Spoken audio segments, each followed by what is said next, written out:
कौन से एक जनपद दुई जन गुरु रोते से भितर बेस भल संपर्क था। कौन से एक तत्व को नहीं दुई मध्य जुक्ति तर्क आरंभ है। तर्क बढ़ा को लगे। यह देखी जड़े गुरु हठात नीरव पड़गले।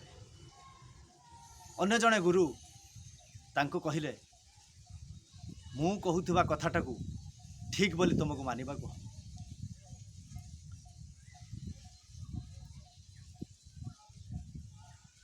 ए विषय रे मोर तुम ठारू यथेष्ट ज्ञान अधिक अच्छी।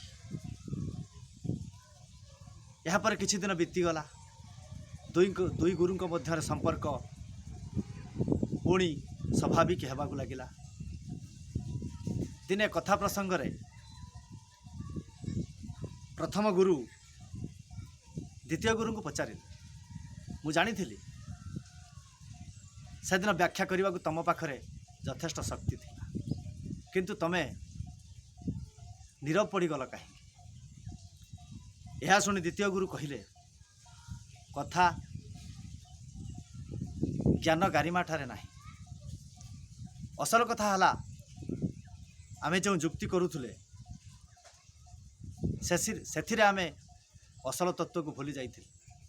निजर अहंकार को प्रमाणित करने को चेष्टा करूथुले।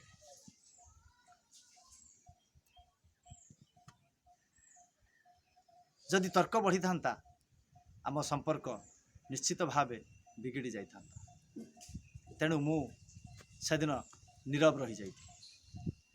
द्वितीय गुरुंकर एमिति कथा शुणी प्रथम गुरु कहले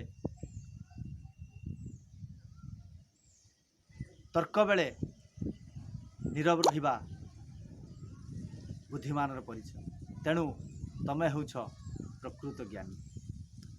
एक कथा कहिबार तात्पर्य आत्मसंयमी हेबा, निजर अहंभाव को मन भितरे वशीभूत करिबा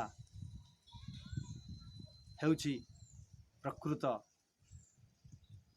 बुद्धिमतार परिचय। एतिकी करि पारिले निजर मंगल हेबा सहित समाजर मंगल हेबा। कथाटी एतिकी।